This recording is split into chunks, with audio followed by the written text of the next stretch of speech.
The question hung in the air like Michael Jordan's most famous shot, suspended, weighted, impossible to look away from. For 18 years, Juanita Vanna had lived in silence. No tell-all books, no bitter interviews, no revenge tour through the tabloids. While the world dissected her $168 million divorce settlement and whispered about what really happened behind the doors of their 56,000 square foot mansion, she simply disappeared. Until today. Sitting across from veteran journalist Maria Hernandez in a Chicago hotel overlooking the city where it all began, Juanita finally agreed to answer the question everyone's been asking since December 29, 2006. Does she regret leaving Michael Jordan? But before she could give that answer, the one that would stun everyone who heard it, she needed to tell a story. A story about a secret she'd kept for 32 years. A story about a phone call that changed everything. A story about loving the greatest basketball player who ever lived and learning that sometimes love isn't enough. That's a complicated question, Juanita said, her voice steady but weighted with the burden of nearly 2 decades of silence. The answer isn't what people expect. Her phone buzzed. She glanced at the screen and something shifted in her expression. I need to tell you a story first, she said quietly, about a moment that happened 32 years ago, a moment that nobody knows about, not even Michael. What she was about to reveal would rewrite everything the world thought it knew about one of the most famous marriages and divorces in sports history. The late afternoon sun cast long shadows across the rooftop lounge of the Peninsula Hotel in Chicago. Outside the floor-to-ceiling windows, the city stretched toward Lake Michigan, its skyline glittering in the October light. Inside, Juanita Vanna sat perfectly still in a cream-colored chair, her hands folded in her lap. She was 65 now, though she barely looked 50. Her hair was styled in soft waves, and she wore a simple navy dress that spoke of quiet elegance. No flashy jewelry, no designer logos, nothing that screamed for attention. Across from her, veteran journalist Maria Hernandez adjusted her recording device one final time. Maria had interviewed presidents, celebrities, and business moguls during her 30-year career. But this interview felt different, more personal, more raw. Thank you for agreeing to this, Maria said, settling back into her chair. I know you rarely do interviews. Juanita smiled slightly. 7 years since the last one. I prefer my privacy. Then I'm honored you chose to speak with me today. Maria paused, studying the woman who had once been married to the most famous athlete on the planet. I want to start with the question everyone wants answered, the question that's been whispered about for 18 years. Juanita's expression didn't change, but something flickered in her eyes. She knew what was coming. Maria leaned forward. Do you regret leaving Michael Jordan? The silence that followed felt alive. It filled the space between them, heavy with history and heartache and truth. Outside, a plane drew a white line across the autumn sky. At a nearby table, ice clinked in someone's glass. Juanita's gaze drifted toward the window. From this height, she could see the entire city, the place where she'd fallen in love, raised her children, and made the hardest decision of her life.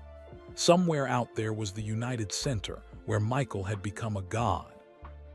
Somewhere out there was the house in Highland Park where their marriage had slowly crumbled. That's a complicated question, she finally said. Her voice was steady but weighted with emotion. The answer isn't what people expect.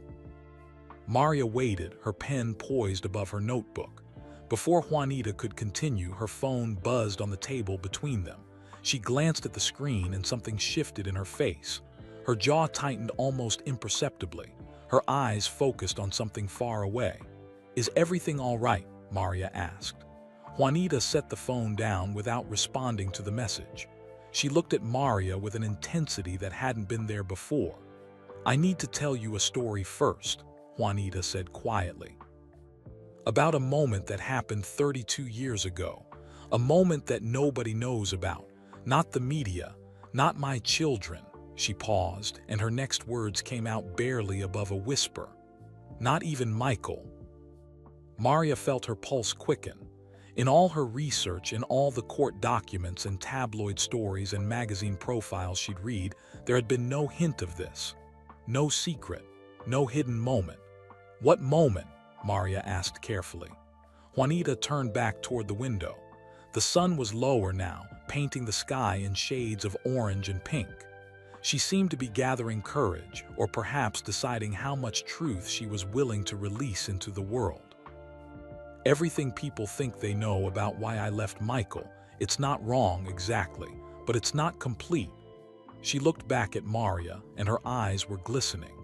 The real reason I could walk away from that life, from that man, from everything we built together, it started on a Tuesday afternoon in 1992.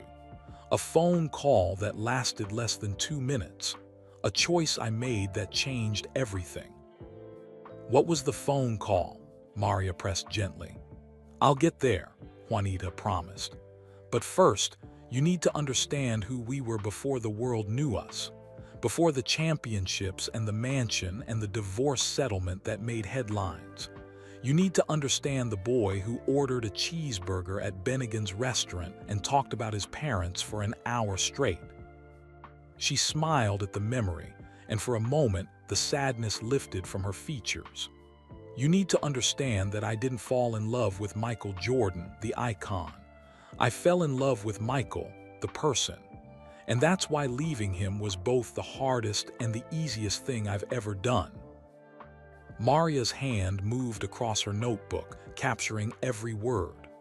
So no, Juanita continued, I don't regret leaving, but to understand why, you have to understand how we began.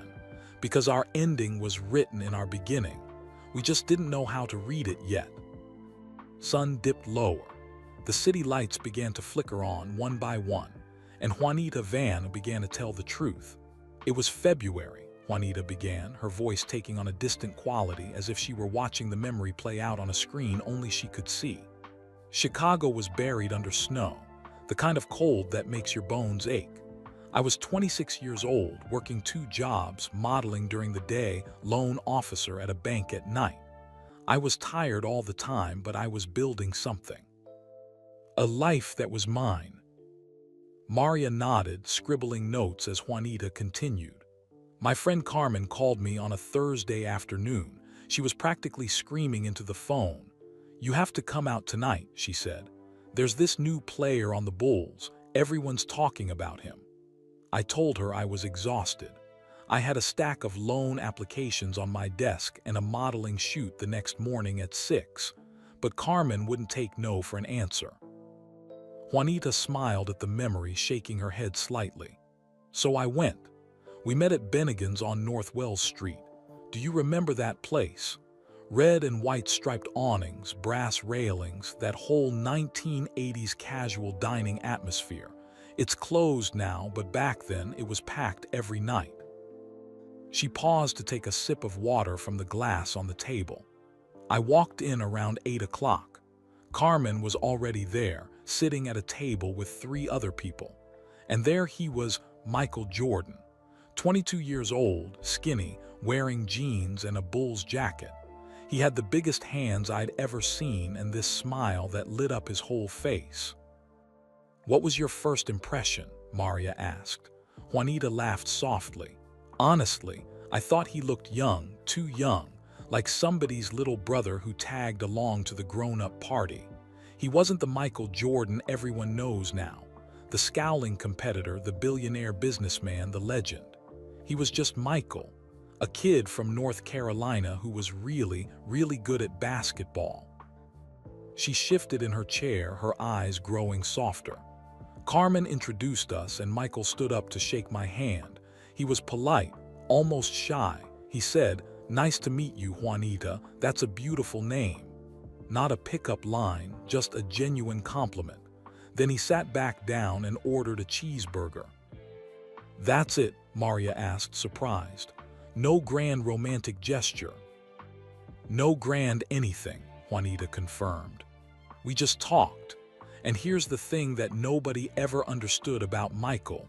When he wasn't on the court, when he wasn't performing, he was thoughtful, curious.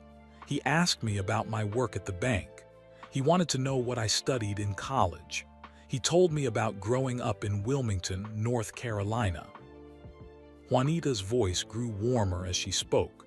He talked about his father, James, who worked at General Electric, how his dad taught him that hard work mattered more than talent. He talked about his mother, Dolores, who made sure all 5 kids went to church every Sunday. He told me about being cut from his high school basketball team as a sophomore and using that rejection as fuel. "I never forgot that feeling," he said. "Never." "Even then you could see the drive?" Maria asked. "Oh yes," Juanita said, her expression growing more serious.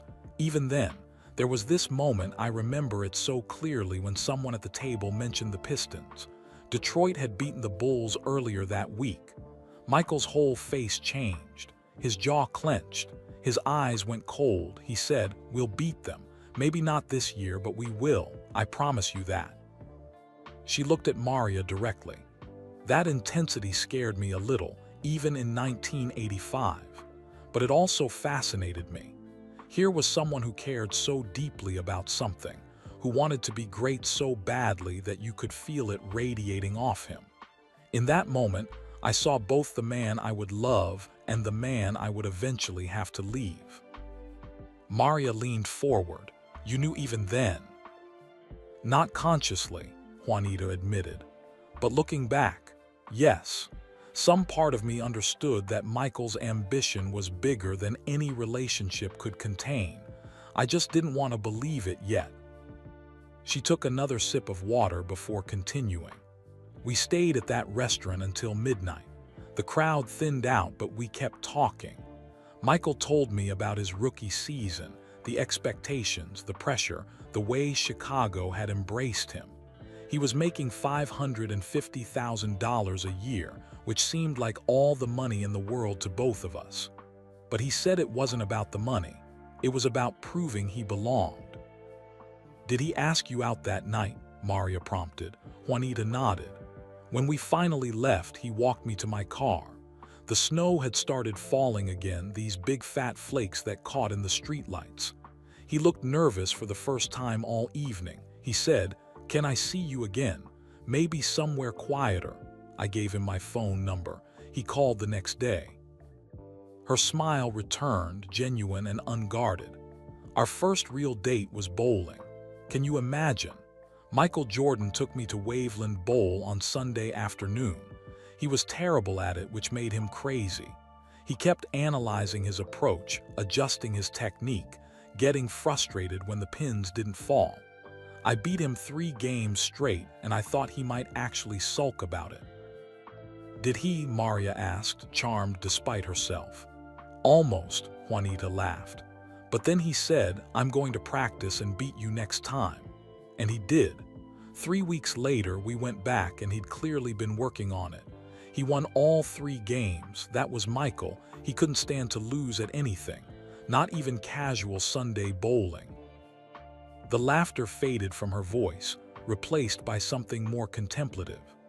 "We dated for months before things got serious. He'd take me to quiet restaurants where we could talk without being interrupted. We'd walk along Lake Michigan at night, just the 2 of us and the water. He showed me a side of himself that the cameras never captured, the thoughtful side, the vulnerable side." "What made you fall in love with him?" Maria asked softly. Juanita was quiet for a long moment, choosing her words carefully. "It was his honesty about who he was. One night we were sitting in his apartment. He had this small place in the city back then, nothing fancy, and he said, 'Juanita, I need you to understand something. Basketball will always come first. Not because I don't care about people, but because it's what I was put on this earth to do. If you can't accept that, I'll understand.'" She met Maria's eyes. I should have listened to that warning, but I was 26 and in love, and I thought love could coexist with ambition. I thought I could be enough. I thought he could learn to balance both worlds. "But he couldn't," Maria said quietly. "No," Juanita agreed. "He couldn't. But that realization took 17 years, 3 children, and a broken heart to fully understand. Outside, the sun had nearly disappeared. The sky was streaked with purple and gold, the city lights beginning to dominate the view. "That was our beginning," Juanita said. "A cheeseburger at Bennigan's, a boy from North Carolina with a dream too big to share, and a woman who loved him enough to try anyway." She looked down at her hands, still folded in her lap. "If I could go back to that night in 1985, would I walk away? Would I protect myself from what was coming?" She paused, considering. "No, because what came next, the good parts, the hard parts, all of it, made me who I am. And our children wouldn't exist without that night." "No regrets about the beginning?" Maria asked. "None," Juanita said firmly. "My regrets come later, much later." "We got married on September 2, 1989, Juanita continued, her voice steady but tinged with something deeper. "The little white chapel in Las Vegas. Not the fairy tale wedding every girl dreams about, but it was ours. I was already pregnant with Jeffrey. Michael was 26, entering his prime. The Bulls were building something special, and we were building a family." Maria watched as Juanita's expression shifted, pride mixing with pain in a way that only comes from reflecting on complicated memories. "Jeffrey Michael Jordan was born November 18, 1988, before we married. Then Marcus James Jordan came December 24, 1990. Christmas Eve baby. And Jasmine Michael Jordan arrived December 7, 1992. 3 children in 4 years. I was building a home while Michael was building a dynasty." She stood up, moving toward the window as if she needed distance from what she was about to say. "The first championship came in 1991, June 12 against the Lakers in Los Angeles. Michael scored 32 points in Game 5. When he came home 3 days later, Jeffrey was turning 2.5. He ran to the door screaming, 'Daddy, Daddy,' and Michael picked him up, but his mind was somewhere else, already thinking about next season, about repeating." "Was he present during those early years?" Maria asked carefully. Juanita turned from the window, her silhouette dark against the fading light. "Present, physically sometimes, mentally, rarely. And I understood it, or I tried to. This was the Chicago Bulls in the 1990s. Michael wasn't just playing basketball. He was rewriting what it meant to be great. The practices at the Berto Center in Deerfield lasted hours. The games, the travel, the promotional obligations. It consumed everything." She returned to her chair, settling in as if preparing for a long confession. "The 1992 Olympics in Barcelona should have been a celebration. The dream team. The greatest basketball roster ever assembled. Michael, Magic Johnson, Larry Bird, Charles Barkley, legends playing together. But that summer I was home in Chicago with a 3-year-old, a 1-year-old, and I was pregnant with Jasmine. Michael called twice in 2 weeks." Maria winced sympathetically. "The second championship came in 1992 against Portland. June 14, Game 6 at Chicago Stadium. Michael had that incredible first half, 35 points, 6 three-pointers. People still talk about the shoulder shrug.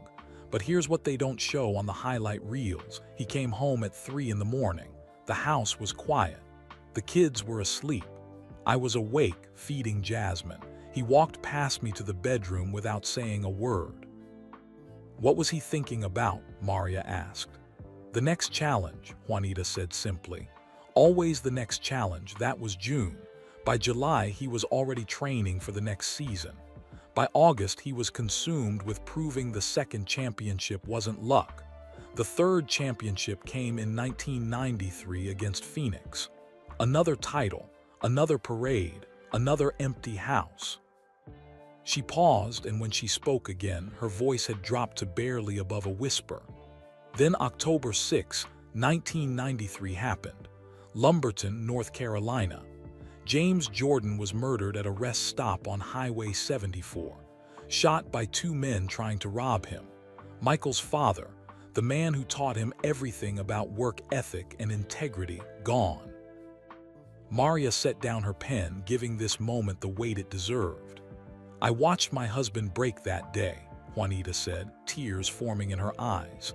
"Not on the outside. Michael never broke on the outside, but inside something fundamental changed. The grief turned him harder, colder, more determined to control everything he could control because he couldn't control the one thing that mattered."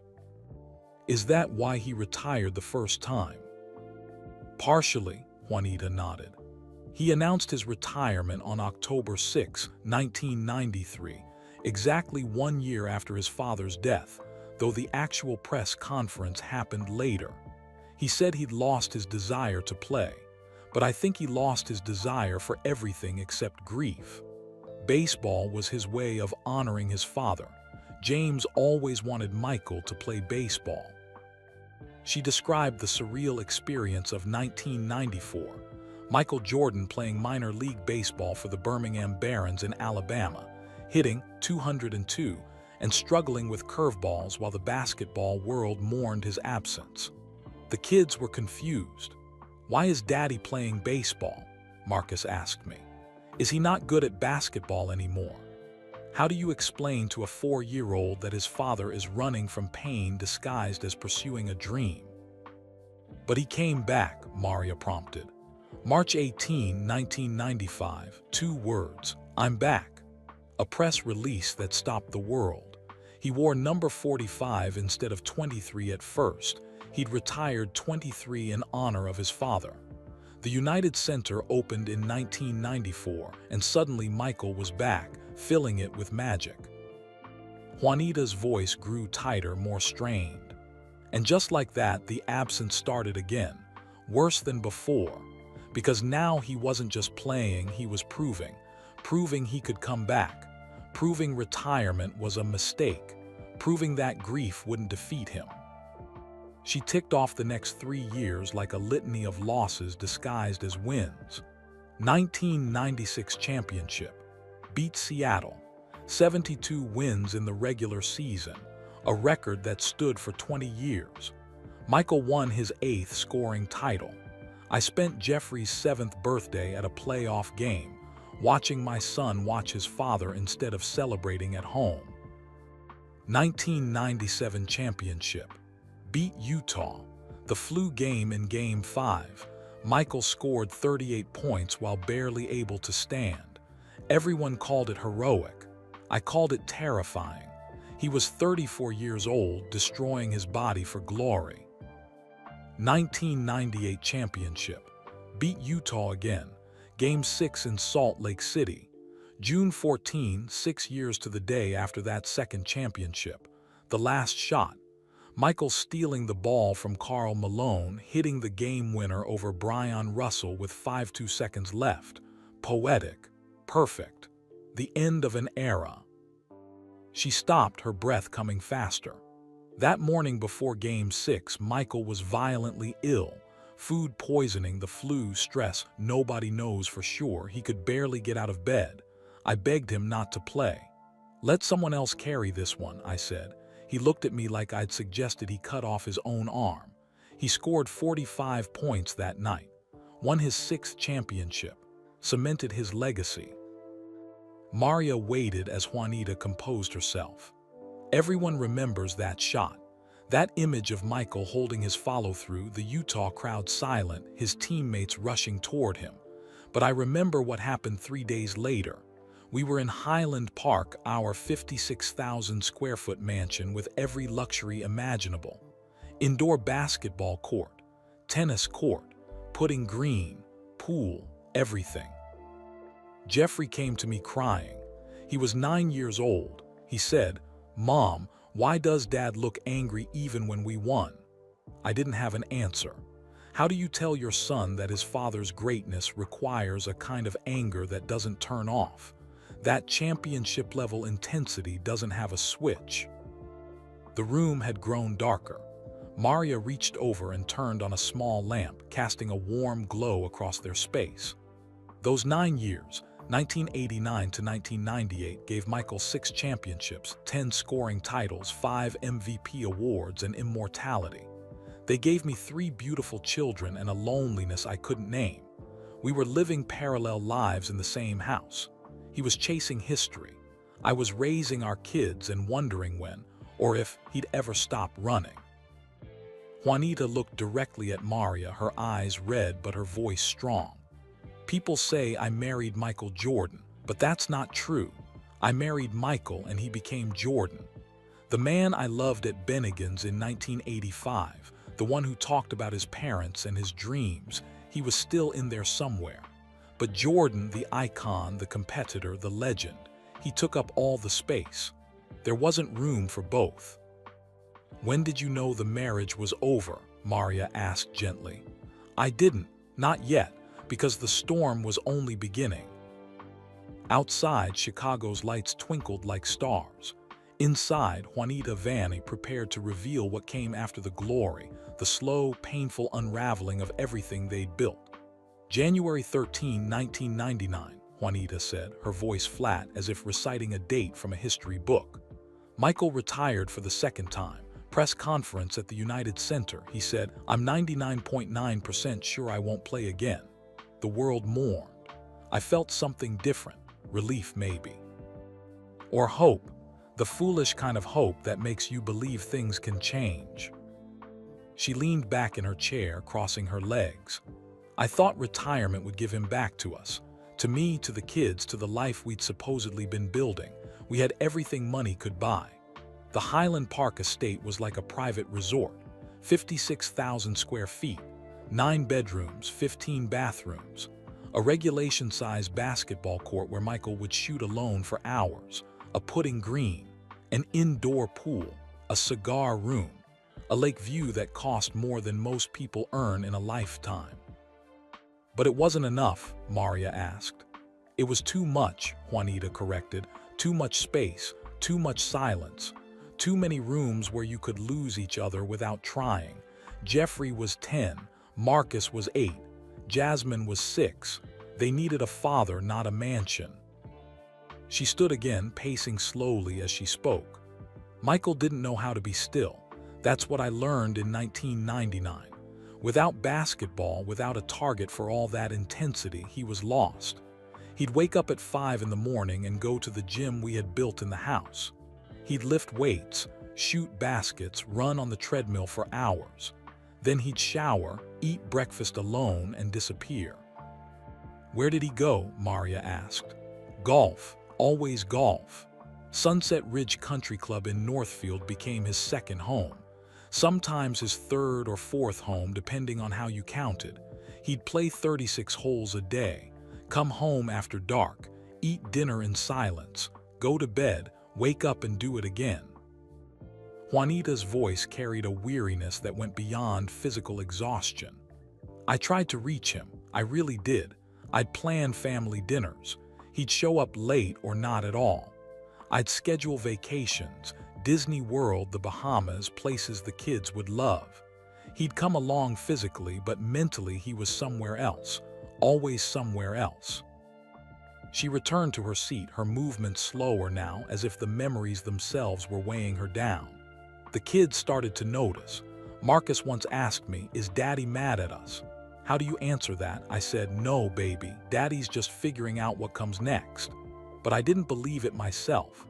What came next was more absence, more distance, more of the same loneliness, just without the excuse of championships to pursue." "When did you first consider divorce?" Maria asked carefully. Juanita's expression hardened slightly. "People think it was about other women. The tabloids love to speculate. Pictures of Michael at clubs, at parties with celebrities. Jordan's wild nights," the headline screamed. "Is MJ's marriage in trouble?" "Was there infidelity?" Maria asked. "Probably," Juanita said without hesitation. "I'm not naive. When you're married to someone the entire world desires, when you're married to power and fame and billions of dollars, fidelity becomes complicated. But here's the truth that nobody wants to hear. The other women weren't the problem. They were a symptom." She leaned forward, her eyes intense. "The real infidelity was emotional. Michael was married to basketball, to competition, to being the greatest. Every other relationship, including ours, came second. A woman at a nightclub, she was just filling time. She wasn't the competition. The game was. The legacy was. The unending need to prove himself was. Maria scribbled rapidly in her notebook. By 2000, we were roommates pretending to be married.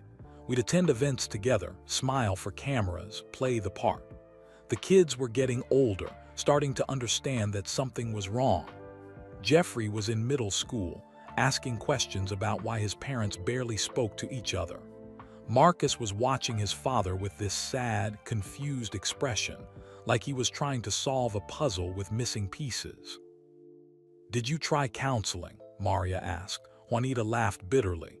"Michael Jordan in marriage counseling. Can you imagine? I suggested it once. He looked at me like I'd asked him to admit defeat.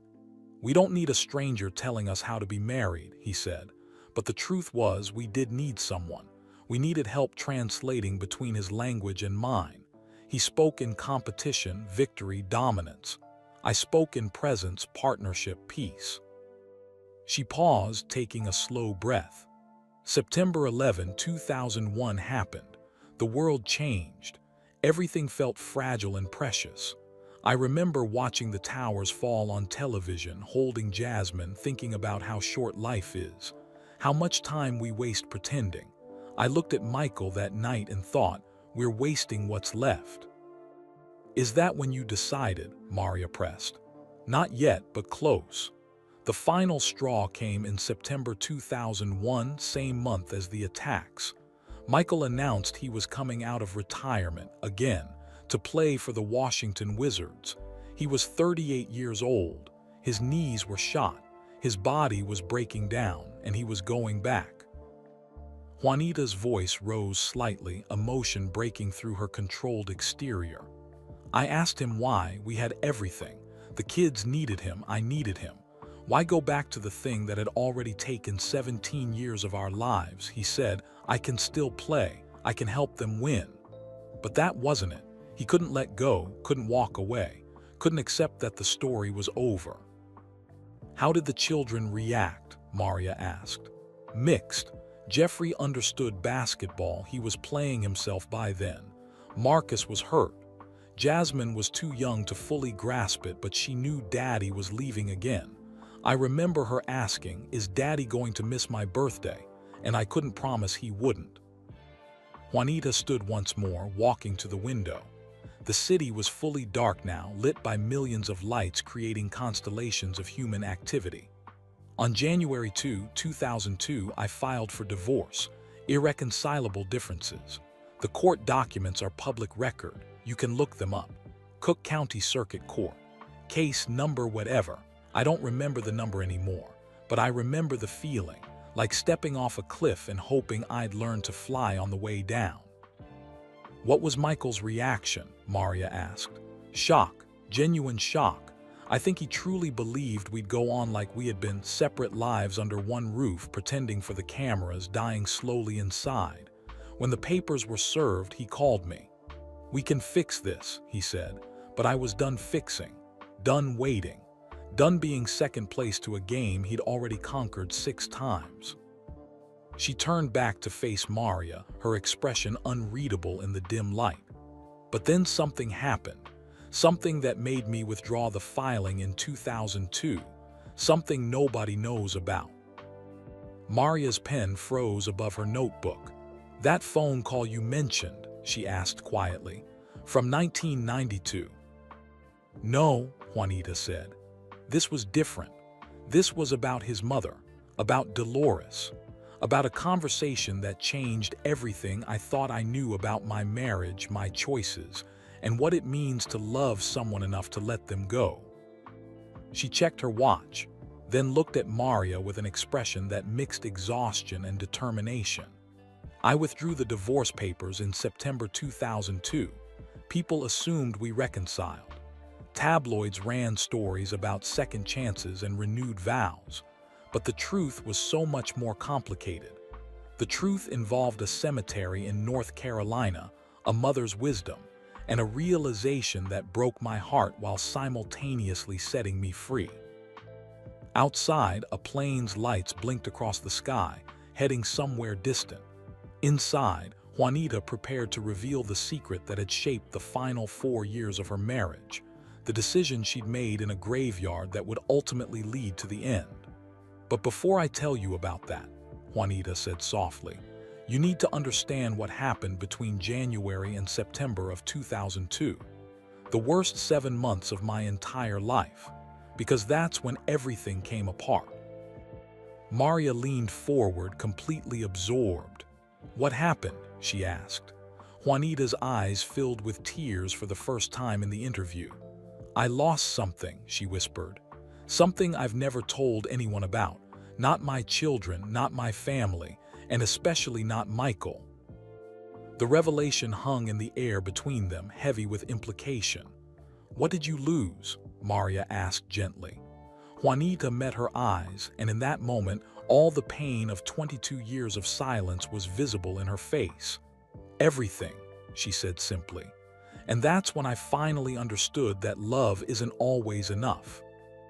Juanita stood and walked to the bar area of the lounge. She poured herself a glass of water with hands that trembled slightly. Maria waited, understanding that some truths needed time and space to emerge. "March 2002, Juanita began, her back still to Maria. "2 months after I filed for divorce. Michael was in Washington playing for the Wizards. The kids were in school. I was alone in that massive house in Highland Park, trying to figure out who I was without being Mrs. Michael Jordan." She turned around, leaning against the bar. "I started feeling sick, tired all the time, nauseous in the mornings. At first I thought it was stress. Divorce will do that to you, tear your body apart from the inside. But then I was late, and I knew." Maria's eyes widened with understanding. "You were pregnant," she said softly. Juanita nodded, tears streaming down her face now. 8 weeks. I took 3 tests to be sure, all positive. There I was, 43 years old, filing for divorce from one of the most famous men in the world, and I was carrying his 4th child." She returned to her chair, sinking into it as if the weight of the memory was too much to bear standing. "I didn't tell anyone at first. Not my mother, not my sisters, not my closest friends. I just sat with it. This impossible situation. This child that shouldn't exist, not now, not like this. And I felt everything at once: joy, terror, anger, love, confusion." "Did you consider telling Michael?" Maria asked. "Every day," Juanita admitted. "I'd pick up the phone a dozen times, start to dial, then hang up. What would I say? I'm divorcing you, but by the way, I'm pregnant. How do you reconcile those two truths? How do you tell a man you're leaving him that you're carrying his child?" She wiped her eyes with a tissue Maria handed her. "I thought about what it would mean. Michael would want to try again. He'd see it as a sign, a reason to stay together. And maybe part of me wanted that too. That foolish part that still believed love could fix everything. But another part, the wiser, sadder part, knew that a baby wouldn't solve anything. It would only make the inevitable ending more complicated." "What happened?" Maria asked, though she could already sense the tragedy coming. "April 14, 2002, Juanita said, her voice breaking. "I was home alone, started having cramps. Bad ones. I knew immediately something was wrong. I drove myself to Northwestern Memorial Hospital. They did an ultrasound, no heartbeat. The baby was gone." The silence that followed was profound. Even the ambient noise of the hotel seemed to fade away. "Miscarriage at 8 weeks, Juanita continued. "Medically, it's common. 1 in 4 pregnancies end that way. But common doesn't make it hurt less. Common doesn't fill the emptiness. Common doesn't answer the questions that haunt you at 3 in the morning." "I'm so sorry," Maria said, and meant it. "The doctor asked if I wanted them to call anyone.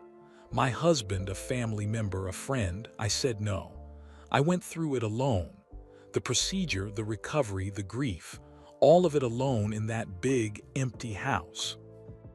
Juanita's composure cracked further. I spent 2 weeks in bed telling the kids I had the flu. Jeffrey brought me soup. Marcus drew me pictures to feel better. Jasmine crawled into bed with me and read her favorite books out loud. And all I could think was, you almost had another brother or sister. You'll never know how close you came. Why didn't you tell Michael? Maria asked gently. Because it would have changed everything for the wrong reasons, Juanita explained. He would have grieved. He would have wanted to try again. We would have stayed together out of shared loss instead of shared love. And I realized lying in that hospital bed that the miscarriage was telling me something. What was it telling you? That some things aren't meant to be. That baby, her voice caught, that baby wasn't meant to come into a broken marriage, into a home where the parents were pretending, where love had been replaced by habit and obligation and the weight of 17 years of disappointment. She took a shaky breath. It felt like a sign from the universe, or from God, or from whatever force decides these things. It was saying, don't bring another life into this situation. Don't complicate what needs to be clean. Don't use a child as a band-aid on a wound that needs to heal properly. Maria watched as Juanita composed herself, straightening her shoulders. But losing the baby didn't make the divorce easier. It made it harder, because now I was carrying a secret that felt too big for my body, a loss that nobody could comfort me through because nobody knew it existed. I was grieving a future that would never happen, a child that would never be, a last chance that had slipped away. Is that why you withdrew the divorce filing? Maria asked. Partially, Juanita said. I was too raw to keep moving forward, too broken to make clean decisions. I needed time to heal physically and emotionally. So in September 2002, I withdrew the papers. The tabloids celebrated it as a reconciliation, but it wasn't. It was me buying time to grieve privately. She looked out the window at the Chicago skyline. But the real reason I withdrew the papers, the thing that gave me clarity, happened in June, 2 months after the miscarriage. That's when I went to Wilmington. North Carolina, Maria asked. Yes, Michael was finishing his second season with the Wizards. The kids were out of school for summer. I told everyone I needed a break, some time away. But really, I needed to understand. I needed to go to the place where Michael came from, to talk to the woman who knew him before the world did. His mother, Maria said. Dolores Jordan, Juanita confirmed. She was 61 then, still living in Wilmington, still attending church every Sunday, still carrying the grace and strength that had raised 5 children and buried a husband. I called her and asked if I could visit alone. She said yes without hesitation. Juanita's expression softened at the memory. I flew into Wilmington on a Thursday morning. Dolores picked me up at the airport herself. We didn't talk about the divorce in the car. We talked about the kids, about the weather, about her garden. When we got to her house, she made sweet tea and sat me down at her kitchen table. The same table where Michael ate breakfast as a boy, where he studied, where he became who he is. What did she say? Maria prompted. First, she asked me how I was really doing, not the public version, the real version, and I broke down. I told her about the loneliness, about feeling like I'd been competing with basketball for 17 years and always losing, about the absences and the silence and the slow death of everything we'd built. I didn't tell her about the pregnancy. I couldn't, but I told her everything else. Juanita's voice grew quieter, more reverent. Dolores listened without interrupting. When I finished, she took my hand and said, "Let me show you something." We got in her car and drove to Oakdale Cemetery. That's where James is buried, Michael's father. We walked to his grave and she stood there for a long time just looking at the headstone. Maria leaned forward, captivated. Then Dolores told me something she'd never told anyone, not even Michael. She said that a few months before James died, before the murder, he'd come to her worried about Michael, about what his success was costing him personally. James said, "Michael's going to be the greatest basketball player who ever lived, but I'm afraid he'll lose himself in the process, lose his family, lose the parts of life that actually matter." Juanita's tears were flowing freely now. Dolores looked at me standing there by her husband's grave, and she asked me a question that changed my entire life. She said, "Juanita, are you strong enough to let Michael go before his ambition destroys you both?" The words hung in the air like smoke. She told me that sometimes loving someone means releasing them, that Michael was always going to chase something, greatness, validation, immortality, that he couldn't help it any more than a river can help flowing downhill. And she asked me if I was willing to sacrifice the rest of my life trying to change his nature, or if I had the courage to build my own life separate from his shadow. "What did you say?" Maria asked. I didn't say anything. I cried. I stood in that cemetery and cried for everything I'd lost and everything I was going to lose. Dolores held me while I fell apart, and when I finally stopped, she said something I'll never forget. "You gave my son 17 years and 3 beautiful grandbabies. You loved him when he was becoming himself, but now it's time for you to become yourself. James would have wanted that for you. And deep down, I think Michael wants that too. He just doesn't know how to let go." Juanita wiped her face. That's when I understood. The miscarriage, the divorce filing, everything. It was all leading to this moment of clarity. I needed to let Michael go, not out of hatred or bitterness, but out of love. Love for him, love for our children, and finally, love for myself. "But you didn't divorce him right away," Maria noted. "No," Juanita agreed. "I withdrew the papers because I needed to process everything. The loss of the baby, the conversation with Dolores, the realization that my marriage was truly over. I needed 4 more years to be absolutely certain, to try one last time, to make peace with the ending before I made it official." She looked at Maria with red-rimmed but clear eyes. Those 4 years, 2002 to 2006, were the longest goodbye in history, but they were necessary. For me, for Michael, for the kids. Because when we finally ended it in 2006, there were no doubts left, no what-ifs, no wondering if we could have tried harder. "Just peace?" Maria asked. "Just peace," Juanita confirmed. "The kind that only comes when you finally stop fighting the inevitable." Those 4 years between withdrawing the papers and finally ending it, 2002 to 2006, we were ghosts living in the same house, Juanita said, settling back into her chair.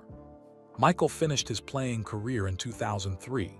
40 years old, knees destroyed, averaging 20 points per game for a terrible Wizards team. His final game was April 16, 2003 in Philadelphia. He scored 15 points, standing ovation. The end of an era. She paused, remembering. "I watched that game on television from Highland Park. The kids were with me. Jeffrey was 14, Marcus was 12, Jasmine was 10. When it ended, Marcus said, 'Now Dad can come home for real.' But I knew better. Michael was never coming home, not in the way Marcus meant." "What was he like after that final retirement?" Maria asked. "Lost," Juanita said simply. "Again, same as 1999, but worse. He was 40 years old, his body broken, his playing days definitively over. He bought into the Charlotte Bobcats, became part owner in 2006, majority owner later. He threw himself into business the way he'd thrown himself into basketball. Same intensity, same obsession, different target." She stood and walked to the window again, as if the view helped her process the memories. "We had conversations during those years, real ones sometimes. Late at night when the kids were asleep and the house was quiet. We'd sit in the living room, this massive space with 20-foot ceilings, and talk about what went wrong. Not fighting, just talking. 2 people trying to understand how they'd ended up as strangers." "What did those conversations reveal?" Maria prompted. "That we'd both changed. that the 22-year-old kid from Bennigan's and the 26-year-old model were gone. We'd been replaced by Michael Jordan, the billionaire icon, and Juanita Van, the mother who'd raised 3 kids essentially alone. We weren't compatible anymore. Maybe we never had been. Maybe we'd just been young enough to believe love could bridge any gap. Juanita turned from the window. In 2005, I told Michael I was going to file again, for real this time. No withdrawals, no second thoughts. He asked me what changed. I told him nothing had changed, that was the problem. We were still living separate lives, still going through motions, still pretending for cameras and Christmas cards. I was 56 years old. He was 42. We were wasting what was left. How did he react? Maria asked. He was quiet for a long time. Then he said something that surprised me. He said, "You're right. We've been over for years. We just didn't know how to admit it." That was the most honest he'd been with me in a decade. She returned to her chair, her movements deliberate. I filed again in January 2006. This time there was no drama, no tabloid frenzy, just 2 people acknowledging reality. The legal process took 11 months. Lawyers, negotiations, asset division. We had accumulated so much properties, investments, businesses. Untangling 17 years of shared life is complicated when there are billions of dollars involved. The settlement was reported as $168 million, Maria noted. That's correct, Juanita confirmed. Plus the Highland Park mansion, plus custody arrangements for Jasmine, who was still a minor. Jeffrey and Marcus were adults by then. Jeffrey was 18, Marcus was 16. People called it one of the largest celebrity divorce settlements in history. But no amount of money compensates for 17 years of loneliness. Her voice was matter-of-fact, not bitter. The divorce was finalized December 29, 2006, 4 days after Christmas. Marcus's 16th birthday had just passed. We told the kids together on Christmas Eve seemed appropriate somehow, the end coming during the season of family. Jeffrey took it calmly, he'd seen it coming for years. Marcus cried. Jasmine asked if it was her fault. That broke my heart more than anything. What did you tell her? Maria asked softly. I told her that sometimes people love each other but can't live together. That her father and I would always be family because of her and her brothers. That divorce didn't mean the end of love, just the end of a marriage. She asked if Daddy would still come to her basketball games. Michael promised he would, and to his credit, he kept that promise. Juanita's expression softened. There was one final conversation before we signed the papers. Michael asked to meet me alone. We went to a small cafe in Evanston, Lou Mitchell's on West Jackson Boulevard. Breakfast place, nothing fancy. Somewhere we could be relatively anonymous. She smiled slightly at the memory. We sat in a booth in the back, ordered coffee. Neither of us touched it. Michael looked tired, really tired, not physically, spiritually, like he'd been running his whole life and finally realized he didn't know where he was going. What did he say? Maria leaned forward. He asked me if I was happy, really happy. I told him I didn't know yet, but I thought I could be. Then I asked him the same question. He looked at me with those eyes, the same ones from Bennigan's in 1985, and he said, I don't know what that means. The sadness in Juanita's voice was profound. That's when I understood completely. Michael had spent 43 years chasing excellence, 6 championships, 5 MVP awards, 10 scoring titles, 14 All-Star games, Olympic gold medals, billionaire status, global icon, but he'd never learned to be happy, didn't even know what the word meant outside of winning. What did you tell him? Maria asked. I told him I hoped he'd find it someday, that maybe with Yvette. He was already seeing her by then, though not seriously yet. Maybe with someone new, he could learn to be present, to be still, to be enough without constantly proving he was more. She took a sip of her water. Michael reached across the table and took my hand. He said, "Juanita, you were too good for me. Always were, I just didn't know how to be good enough for you." It was the closest thing to an apology I'd ever get from him. Not for specific things, but for everything, for the absences, for the obsession, for choosing basketball over us again and again. "Did you forgive him?" Maria asked. "There was nothing to forgive," Juanita said firmly. "Michael was who he was. I knew that in 1985. I knew it when I married him in 1989. I knew it when I had his children. You can't blame a lion for hunting or an eagle for flying. Michael's nature was to compete, to dominate, to never stop reaching. I thought I could live beside that nature. I was wrong, but that's not his fault." The perspective was startling in its clarity and lack of bitterness. We finished our coffee. Well, we paid for coffee we never drank. He walked me to my car. It was snowing, big fat flakes like that first night in 1985, the circle completing itself. He hugged me, not a formal hug, a real one, held on for a long time. When he let go, he said, "Thank you for the kids. They're the best thing I ever made." Juanita's eyes filled with tears again. That was the last time we were alone together before signing the divorce papers. December 29, 2006, we met at the Cook County Courthouse, signed the documents, shook hands, walked out separate doors. 17 years of marriage ended in 15 minutes of signatures. "How did you feel?" Maria asked. "Empty, relieved, sad, free, all of it at once. Like I'd been carrying something impossibly heavy for so long that when I finally set it down, I didn't know what to do with my arms. I went home to the Highland Park mansion. It was mine now, and I walked through every room.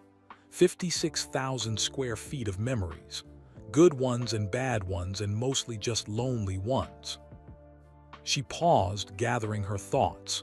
"That night Jeffrey came over. He was 18, already looking so much like his father. He found me sitting in the kitchen and asked if I was okay. I told him I would be. He said, 'Mom, you did the right thing. We all knew it was over. We just wanted you to be happy.'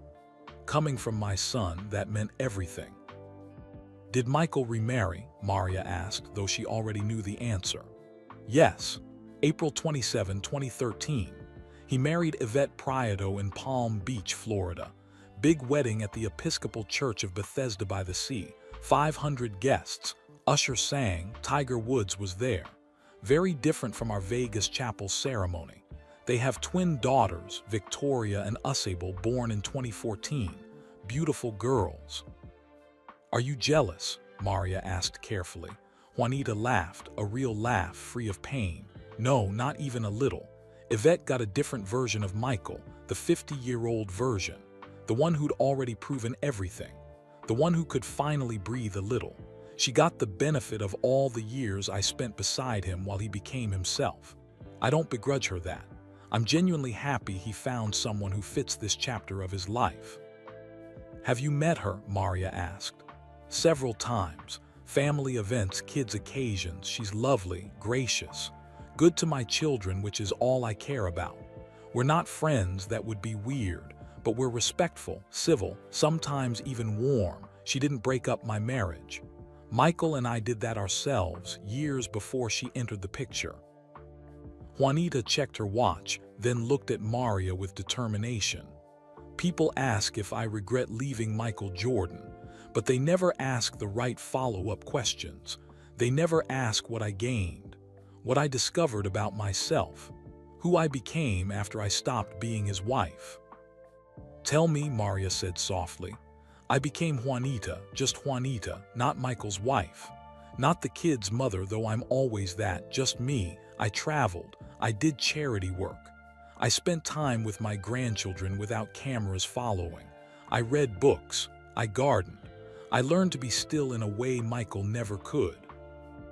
Her voice grew stronger. "I found peace, real peace. The kind that doesn't require achievements or validation or proving anything to anyone.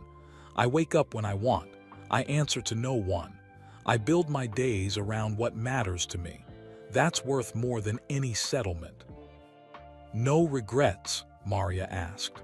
Juanita smiled, sad but genuine. I regret that we couldn't both be happy at the same time. I regret the years the kids spent watching us pretend. I regret the baby I lost and never told him about. But I don't regret leaving. Leaving saved us both. Jeffrey, Marcus, and Jasmine, Juanita said, her entire demeanor softening. They're the reason I can sit here today without bitterness. They're the proof that something beautiful came from those 17 years. They're my redemption. She pulled out her phone and scrolled through photos, then turned the screen toward Maria. Jeffrey Michael Jordan, born November 18, 1988. He's 35 now, married to Radna. They have 2 children, my grandchildren. He played basketball at the University of Illinois, then transferred to University of Central Florida. Not because he wasn't good, he was, but because living in his father's shadow was suffocating. Maria studied the photo, a handsome young man with his father's eyes and his mother's gentle smile. Jeffrey struggled the most with the divorce, Juanita continued. He was the oldest.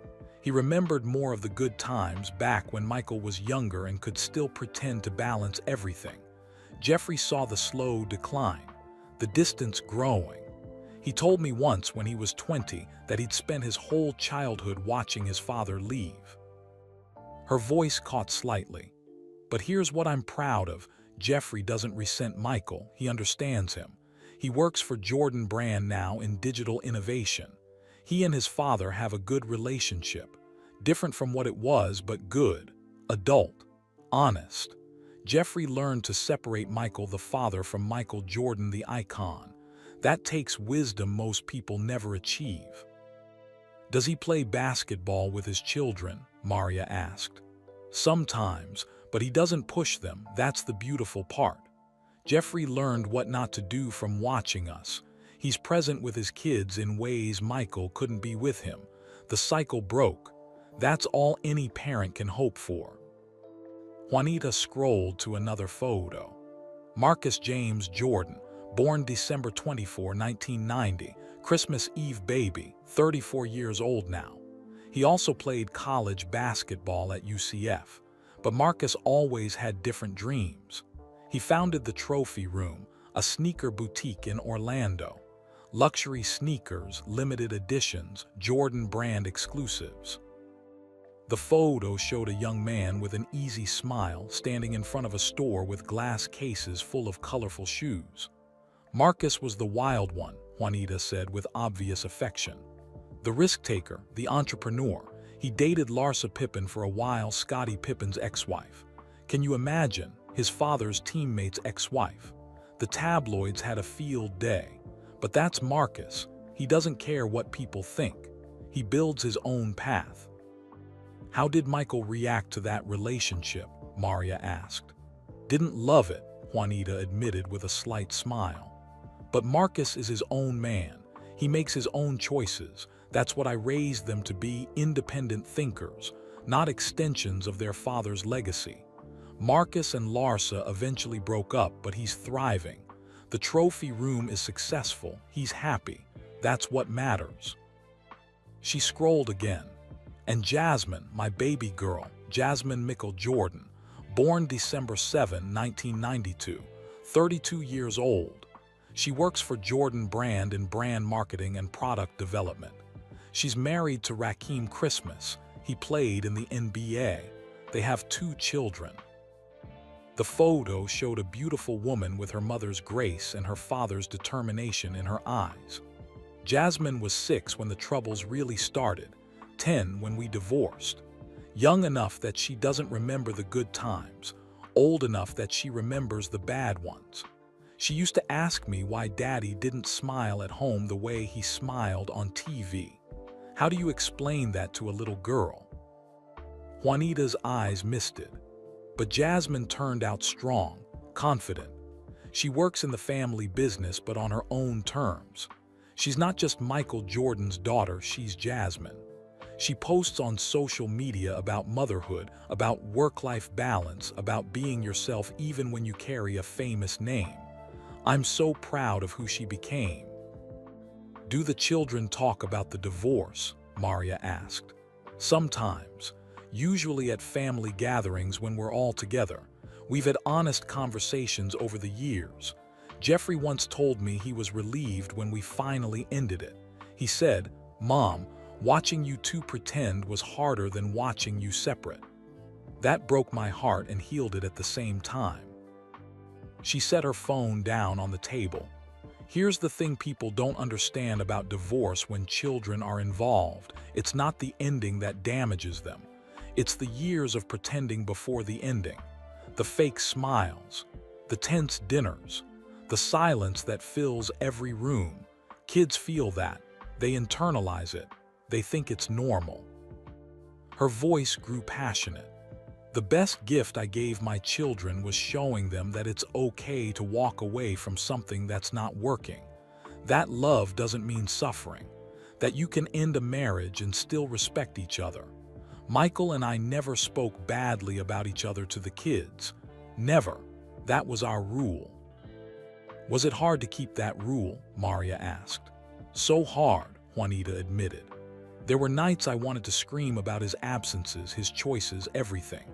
But I'd look at Jeffrey or Marcus or Jasmine and think, that's their father. My pain doesn't need to become their burden. So I kept quiet about the hard stuff and focused on the truth, that their father loved them, even if he didn't know how to show it the way they needed. She took a breath. And you know what? Michael did the same for me. He never badmouthed me to the kids, never tried to turn them against me. We gave them that gift, two parents who could end a marriage without destroying a family. Do you all spend time together? Maria asked. Yes. Birthdays, holidays, sometimes major events. It's not awkward anymore. In the beginning it was.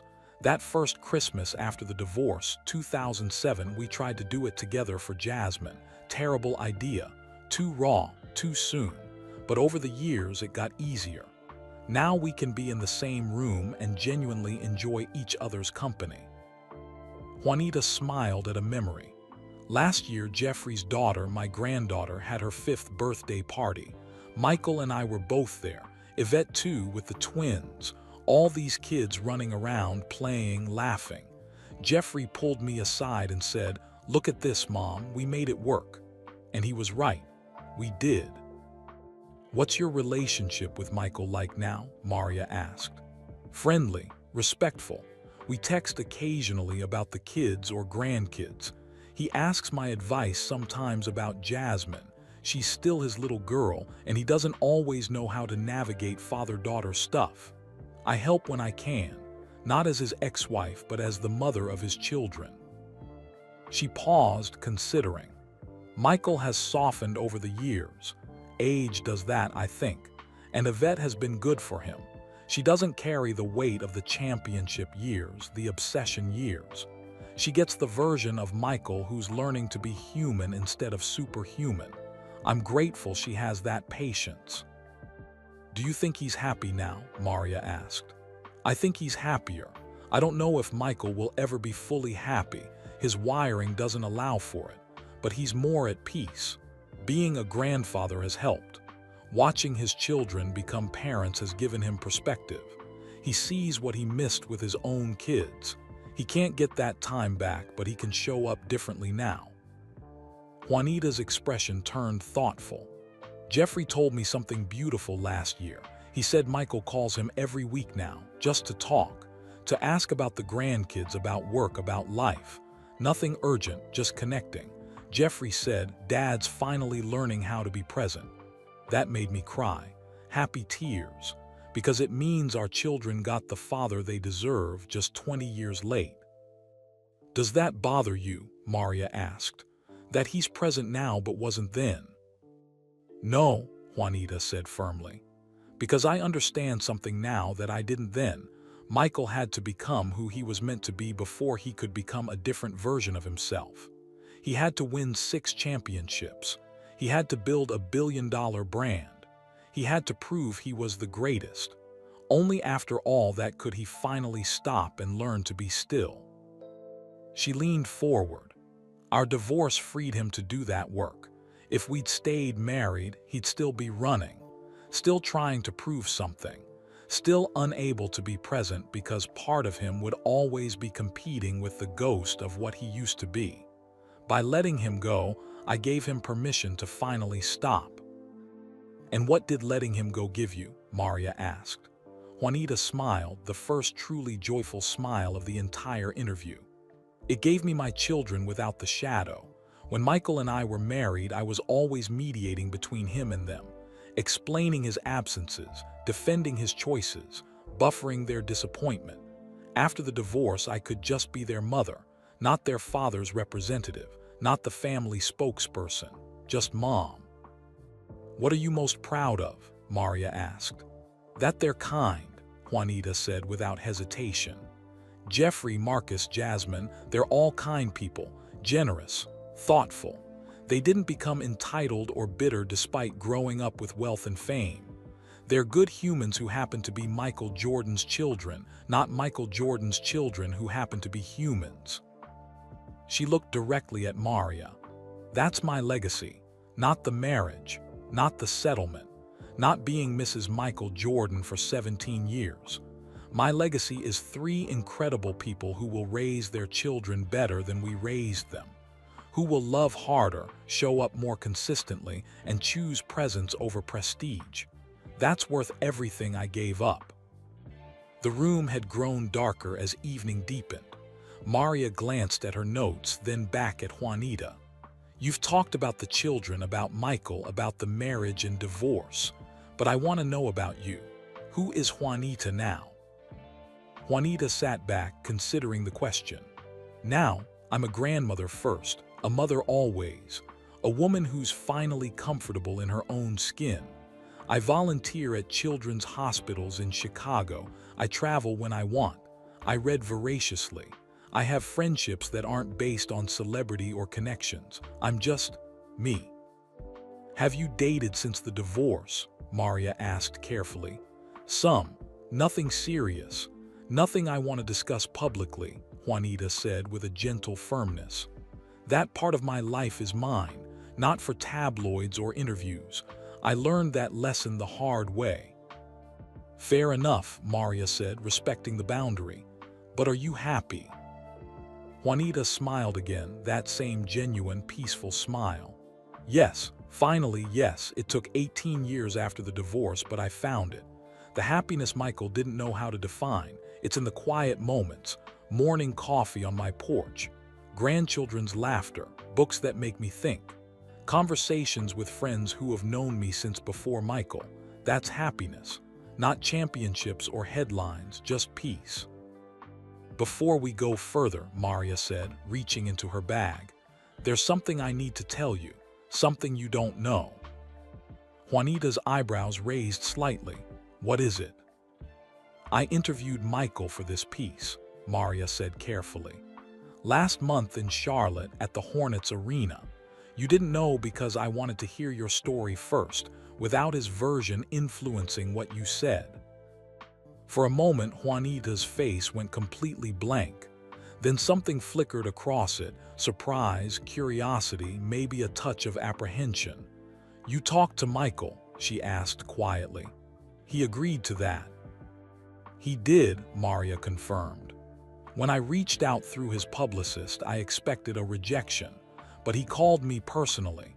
Said if you were finally telling your story, he wanted to tell his side too. Not to contradict you, his words, but to complete the picture." Juanita sat very still. "What did he say?" Maria flipped through her notebook, finding the pages from that interview. The memory was vivid. Michael Jordan at 61, sitting in an empty arena, surrounded by the echoes of games and glory that belonged to a different team, a different era. "We met in his office at the Spectrum Center," Maria began. "He just sold his majority stake in the Hornets in 2023, but he still keeps an office there. The walls are covered with photos, championships, teammates, family.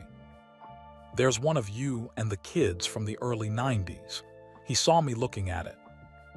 "What did he say about the photo?" Juanita asked. "He said that was taken before I understood what I was losing.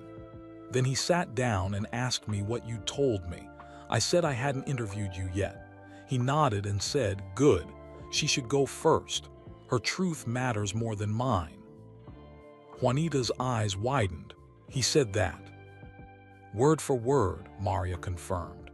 Then I asked him the same question I asked you: does he regret the divorce? He was quiet for almost a full minute, just staring out the window at the empty arena. Finally, he said, "Juanita was right to leave. I was so focused on legacy, on being the greatest, that I forgot about being present. She gave me 17 years and 3 amazing kids. She deserved better than what I gave."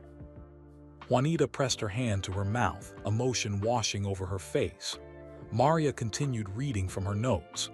I asked him about the championship years, what it was like to be married while pursuing greatness. He said, "Every championship came with a cost. The first 3 cost me my relationship with my kids when they were little. The second 3 cost me my marriage, even though we didn't end it for years after. I thought I could have both, the legacy and the family. I was wrong." "Did he talk about the absences?" Juanita asked softly. "Extensively," Maria said. "He talked about missing Jeffrey's school plays, Marcus's birthday parties, Jasmine's dance recitals. He said, 'I was there for the big moments, graduations, important games when they played. But I missed the small moments, and those are the ones that actually build relationships. I know that now. Didn't know it then.'" She turned a page. I asked him about the 1998 season, the last championship. He talked about being 35, his body breaking down, knowing it was probably his final chance. He said, "I played Game 6 of the finals with the flu, scored 45 points, hit the last shot. Everyone called it the greatest performance of my career. But you know what I remember? Coming home 3 days later and Jasmine asking me where I'd been. She was 5 years old. She didn't care about championships. She just wanted her dad." Juanita was crying now, silently, tears streaming down her face. "Michael talked about the conversation you had at Lou Mitchell's," Maria continued gently. "He said it was one of the hardest moments of his life, not because you were leaving, he knew that was right, but because he finally had to admit out loud that he'd failed at something, that all his talent and determination and competitive fire couldn't fix what he'd broken." "What else did he say?" Juanita whispered. Maria looked at her notes. "He talked about his mother, about Dolores. I asked if he knew about the conversation she'd had with you at the cemetery in Wilmington. He said yes. His mother told him years later, after the divorce was final. He said, 'My mother understood me better than I understood myself. She knew I wasn't built for marriage, not the way it should be. She knew Juanita would have to be the strong one, the one who left. Because I never would have. I would have let us both die slowly in that mansion, pretending everything was fine.'" Juanita wiped her eyes. "He said that?" "Yes," Maria confirmed. Then he said something that surprised me. He said, "People think competitive people are fearless, but I was terrified of being ordinary, terrified that without basketball I was nothing. So I kept chasing excellence in everything: business, golf, brand building. I never learned how to just be. Juanita needed someone who could be. I wasn't that person." Maria paused, giving Juanita a moment to absorb this. I asked him about his marriage to Yvette, whether it was different. He was thoughtful about it. He said, "Yvette got a different version of me, the version who'd already proven everything, who didn't need to conquer anymore. She didn't have to compete with basketball because basketball was already over. That's not fair to Juanita, but it's the truth." "Did he seem happy?"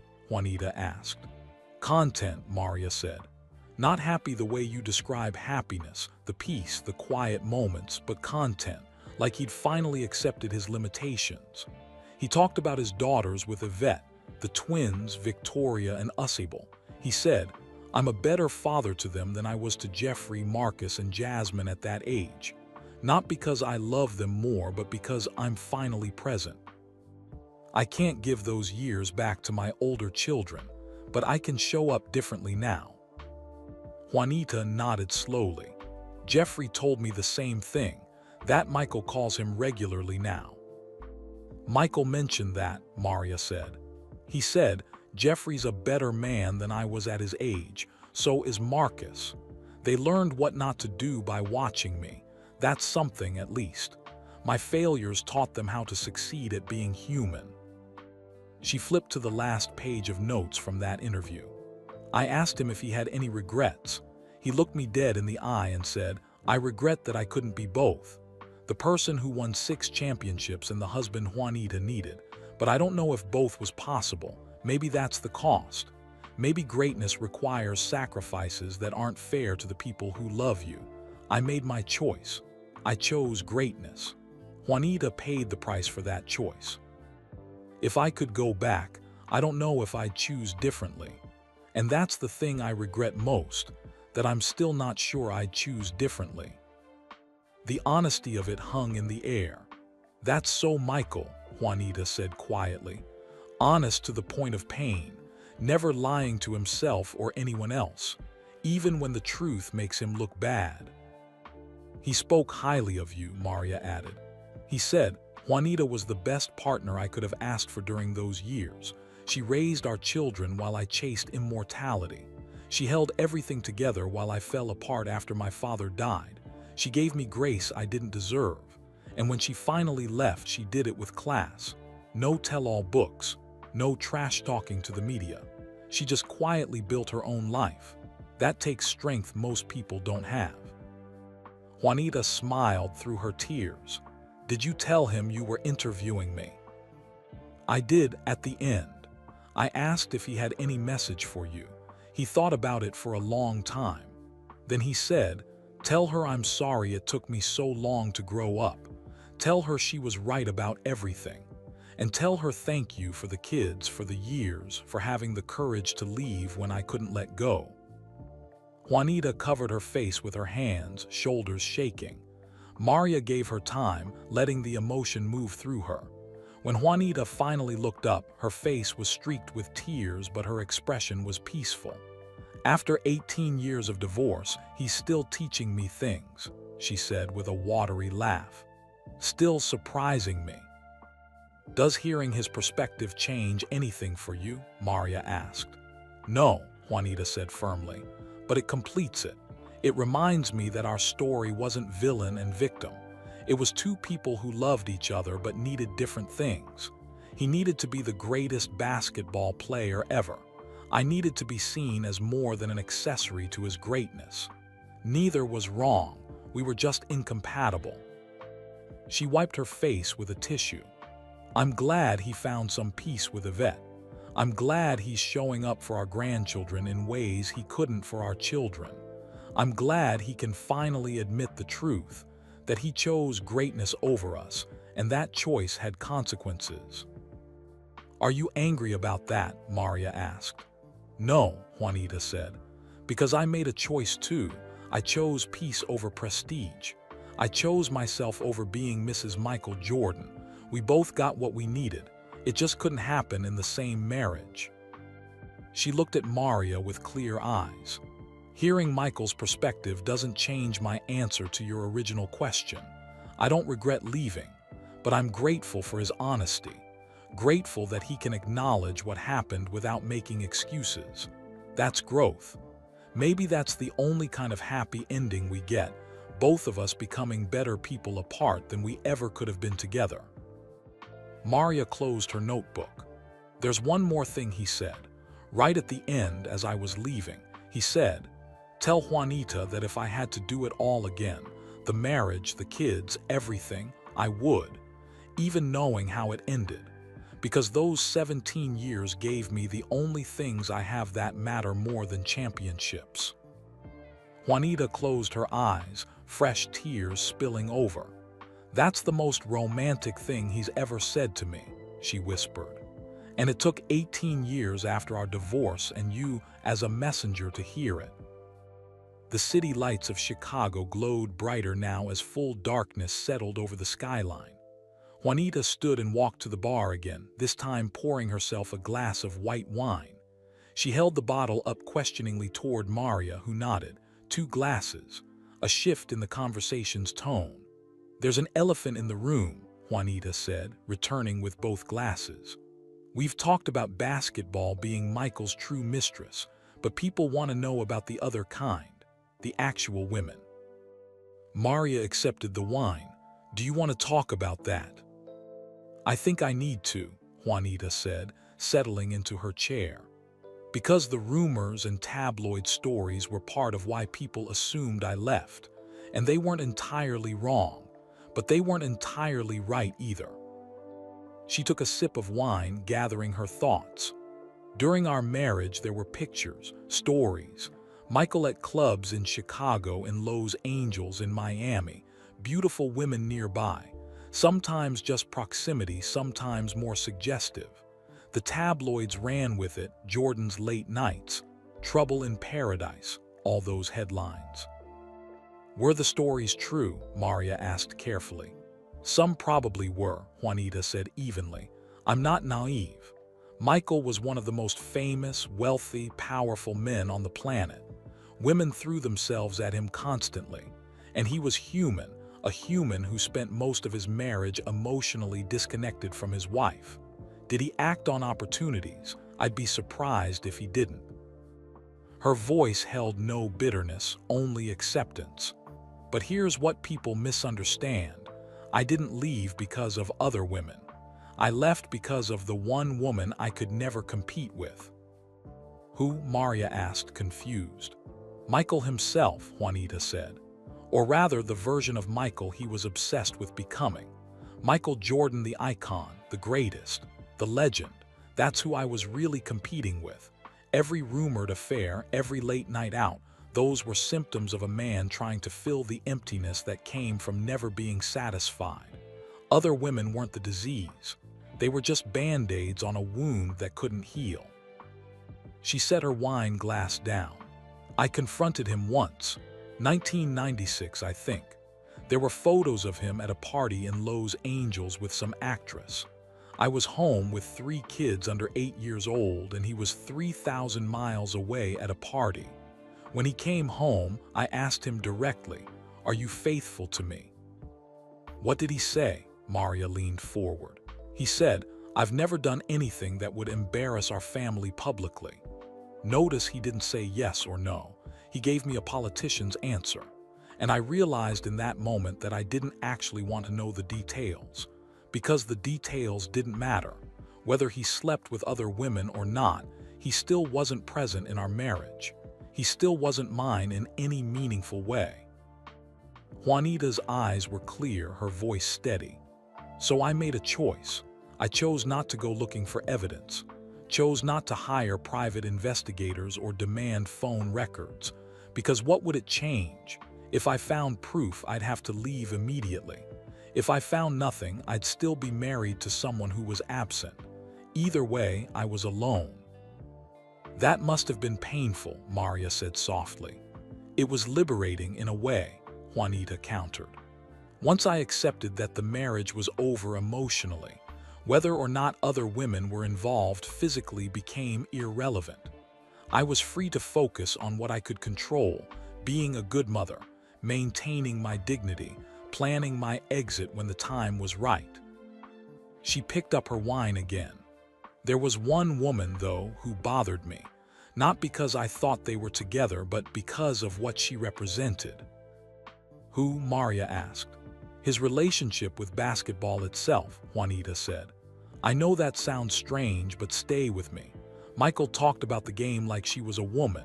He'd say things like, "She's calling me back," or "I can't quit her," or "She's the only one who understands me." He personified basketball as this perfect partner who never disappointed him, never demanded anything except excellence, never complicated his life with emotions. She leaned forward, animated now.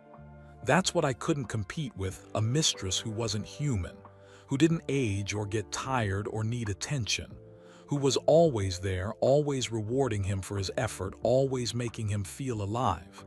How do you fight that? You can't. So I stopped trying. Maria was scribbling notes rapidly. But I want to address Yvette, Juanita said, because people think there's animosity there.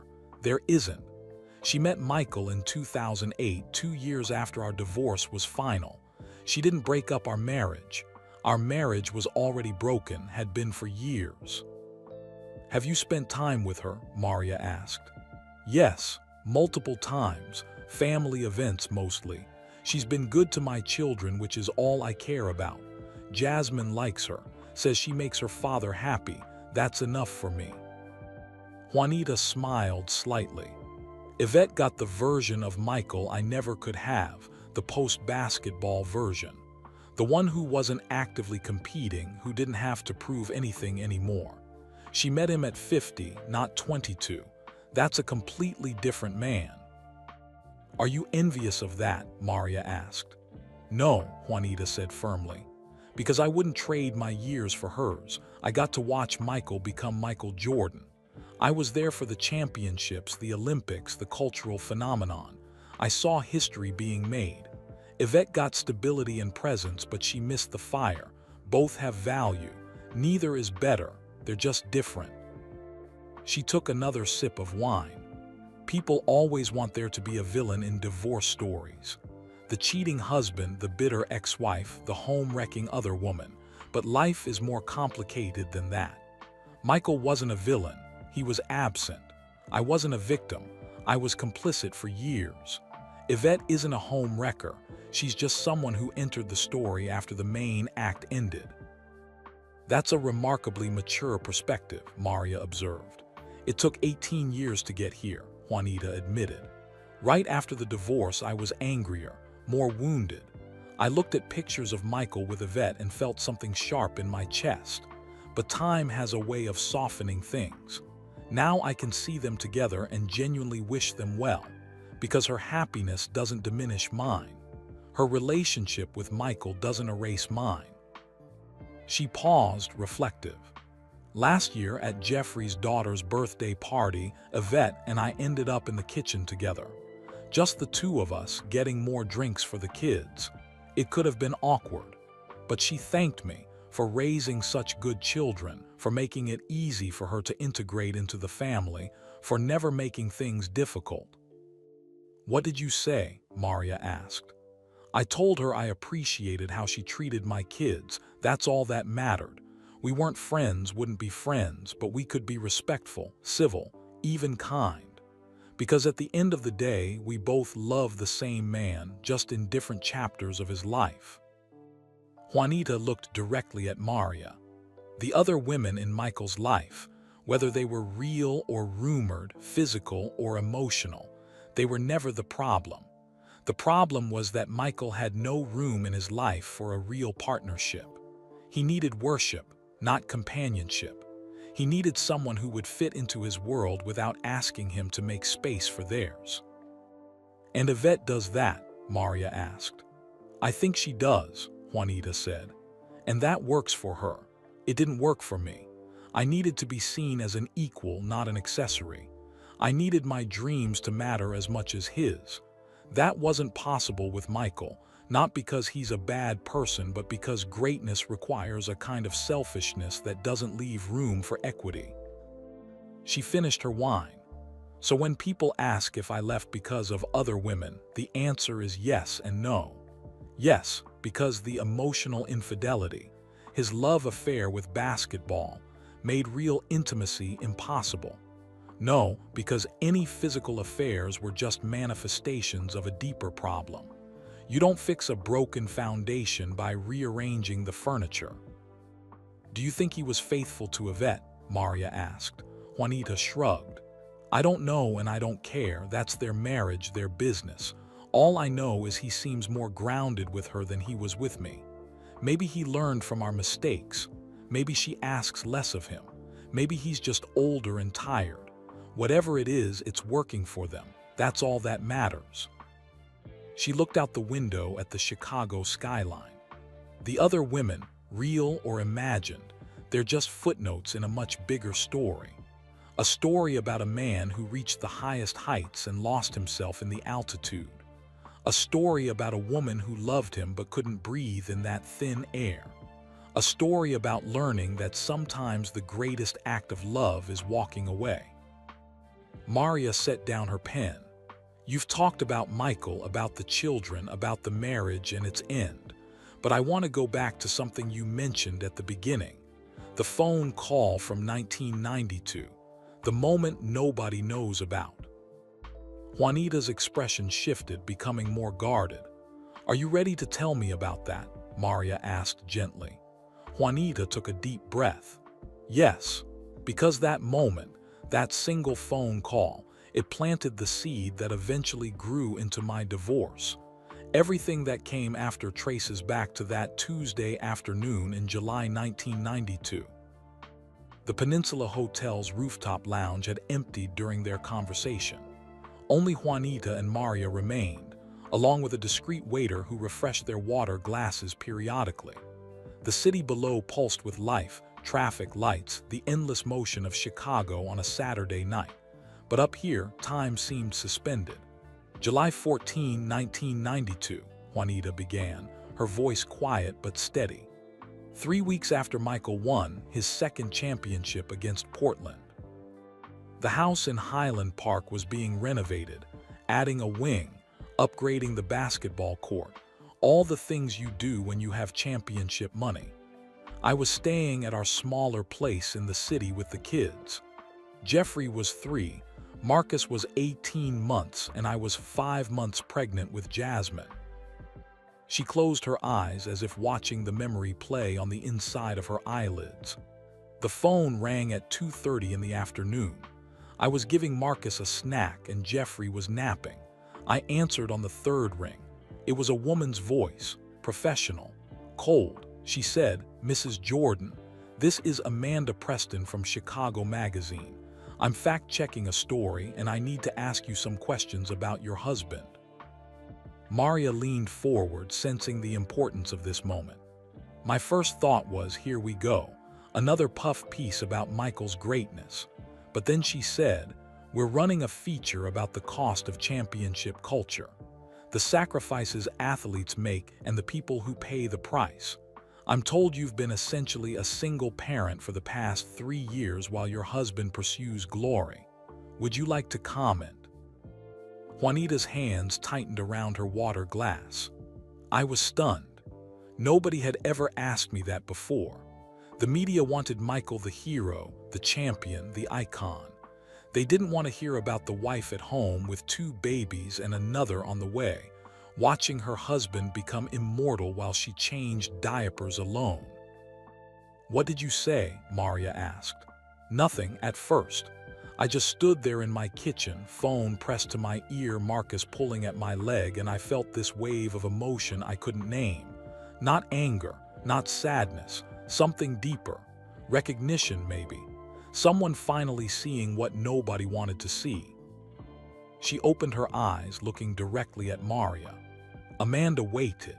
Then she said something I'll never forget. She said, "Mrs. Jordan, I've interviewed 7 championship athletes' wives for this piece. Every single one described the same thing, a loneliness so profound that victory feels like abandonment. You're not alone in what you're experiencing, but you're the only one married to Michael Jordan, and your silence speaks louder than the others' words." "Did you talk to her?" Maria asked. "No," Juanita said. "I told her I had nothing to say. I hung up, put Marcus in his playpen, checked on Jeffrey, and then I sat down at my kitchen table and cried for an hour straight, because she'd named the thing I'd been feeling but couldn't articulate. I was lonely, profoundly, devastatingly lonely, and I was married to the most celebrated athlete on the planet." She stood and walked to the window again, her silhouette dark against the bright city. "That phone call changed everything because it made me see my life clearly for the first time. Before that moment, I'd been in survival mode, just getting through each day, managing the kids, supporting Michael, keeping everything running. But Amanda Preston's questions forced me to stop and look at what my life had become." "What did you see?" Maria asked. "That I was disappearing," Juanita said simply. Juanita Vanny was being erased, replaced by Michael Jordan's wife. My identity, my dreams, my sense of self, all of it was being consumed by his greatness. And I'd let it happen because I loved him and believed supporting his dreams was the same as honoring my own. She turned from the window. I didn't tell Michael about the call, didn't tell anyone for years, but from that day forward something shifted inside me. A quiet voice that said, "This isn't sustainable. This will destroy you if you let it." That voice got louder over the next 14 years, through 4 more championships, through his father's death, through retirement and comeback and final retirement. That voice eventually became impossible to ignore. Maria was writing rapidly, capturing every word. "So when you ask if I regret leaving Michael Jordan," Juanita continued, walking back to her chair but not sitting, "you're really asking if I regret choosing myself. And the answer is no, absolutely not. But that answer doesn't mean I don't love what we had. It doesn't mean I don't treasure parts of those 17 years. It means I finally learned what Amanda Preston was trying to tell me in that phone call, that my life matters as much as his, that my happiness is as important as his legacy." She sat down, her posture straight and confident. "I gained so much from leaving. Peace, first of all. Real peace, not the kind you fake for cameras or tell yourself you have while dying inside. The ability to wake up and build my day around my own needs instead of working around someone else's schedule. Freedom from constantly wondering when he'd come home, whether he'd be present, if this would be the season he finally learned to balance everything." Her voice grew stronger, more passionate. "I gained myself back. Juanita, the woman who existed before Michael Jordan. The model, the lone officer, the girl from Chicago who had her own dreams before she became someone's wife. That woman was still in there, buried under 17 years of supporting someone else's ambitions. Leaving let her breathe again." "What about what you lost?" Maria asked. "I lost security," Juanita admitted. "Not financial, the settlement ensured I'd be comfortable forever, but emotional security. The identity that came with being Mrs. Michael Jordan, the status, the access, the way doors opened and people paid attention. That's intoxicating, being married to greatness. Leaving meant walking away from that drug." She paused, considering. "I lost the dream of what our marriage could have been. That's harder than people think. Even when you know something is over, you grieve the potential. The version of the relationship that existed in your imagination, where he learned to be present, where love was enough, where we grew old together and watched our grandchildren play. That death of possibility, that hurt more than the divorce itself." "Do you still love him?" Maria asked softly. "Yes," Juanita said without hesitation. "But differently now. I love who he was at Bennigan's in 1985. I love the father he's becoming for our grandchildren. I love the man who sent you that message, apologizing, acknowledging, growing. But I don't love being married to him. I don't love the cost that relationship required. And I've learned that loving someone and being able to live with them are 2 completely different things." She reached for her wine glass, found it empty, and set it back down. "The question everyone asks, do I regret leaving? It's the wrong question. The right question is, was staying the bigger regret? And the answer to that is yes. Absolutely yes. Every year I stayed after I knew it was over, I was choosing fear over courage, comfort over growth, his dreams over mine." Maria looked at her notes, then back at Juanita. "But what about the miscarriage? The baby you lost in 2002? Do you regret not telling Michael about that?" Juanita's eyes filled with tears again. "Every day," she whispered. "That's my one true regret, not the leaving, but the secret. Michael deserved to know. He'd lost a child too. He deserved to grieve, to process, to be part of that pain. But I was so certain that telling him would trap us both in a marriage that was already dead. I thought I was protecting both of us. Now I wonder if I was just protecting myself from having to explain why I still wanted to leave after losing something so precious." She wiped her eyes. "That baby, I think about them sometimes. Whether they'd be 22 now, what they'd look like. If they'd play basketball or model or do something completely different, I think about how they'd have changed everything. Given Michael another chance at early fatherhood, given the kids another sibling, given me another reason to stay. Do you think you made the right choice not telling him? Maria asked. I think I made the only choice I was capable of making at the time, Juanita said. Was it right? I don't know, but it's the choice I live with. And part of finally finding peace has been forgiving myself for that silence, for carrying that secret alone, for making a decision that protected my exit at the cost of his right to know. She took a shaky breath. If Michael ever reads this interview, that's what will hurt him most. Not that I left. He understands that now. But that I carried his child for 8 weeks and lost that child and never told him. That's the betrayal he didn't know existed. And I'm sorry for that. Truly, deeply sorry. The apology hung in the air, raw and honest. But even with that regret, Juanita continued, I don't regret leaving, because staying would have meant living a lie forever. And I'd rather live with the guilt of one secret than the slow death of pretending for another decade. She looked at Maria with complete clarity. People want divorce to be simple. Someone cheated, someone left, someone was wrong. But ours was complex. We both failed. We both succeeded. We both made choices that hurt the other person. We both did the best we could with who we were at the time.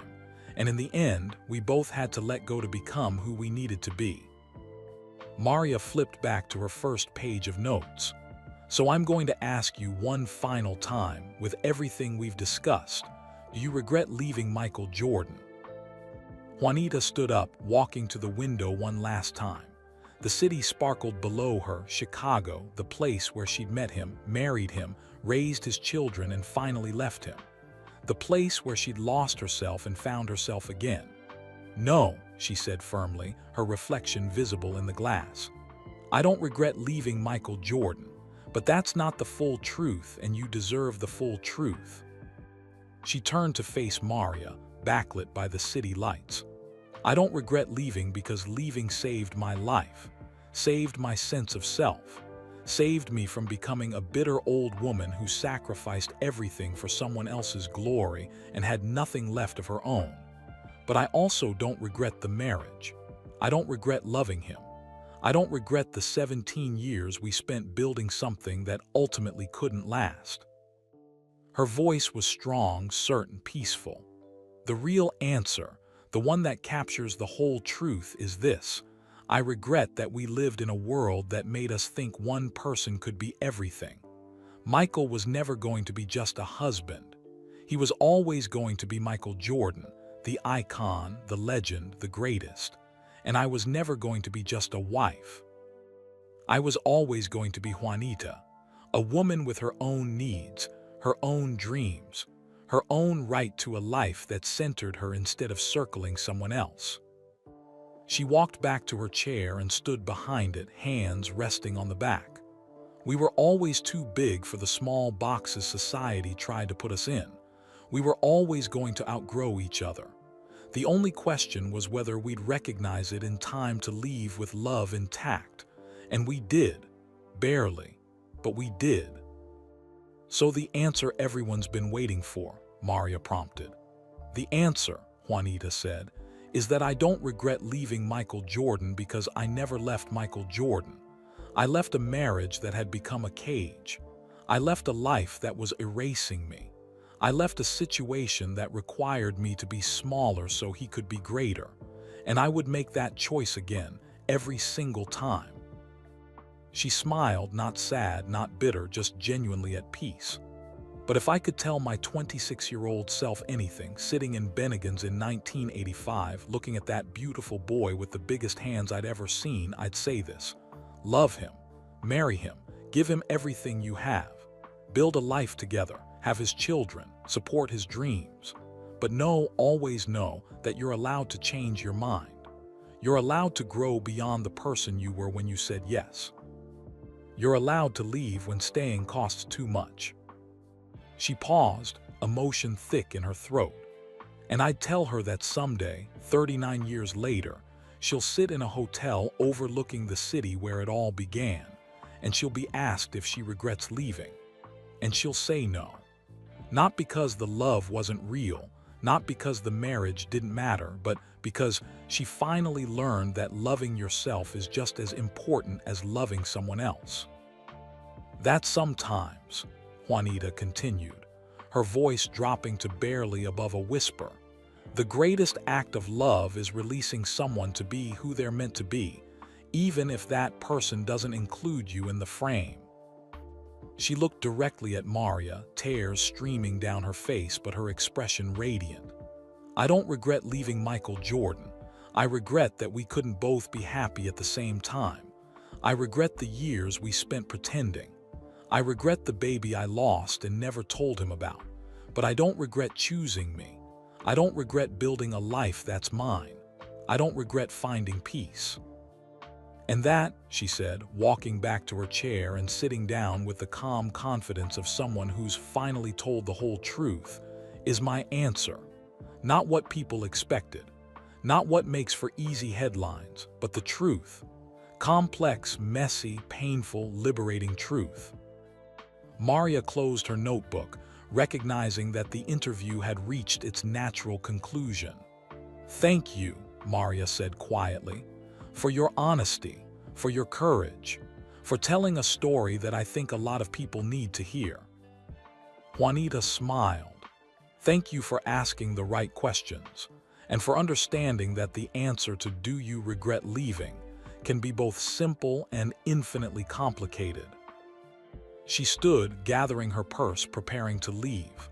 "One more thing," Maria said. "If you could say anything to Michael right now, what would it be?" Juanita considered this, looking out the window one final time at the city that held their entire history. "I'd say thank you, for the kids, for the years, for letting me go when I needed to leave, for growing into the man who could send me that message through you, acknowledging, apologizing, honoring what we had." She turned back to Maria.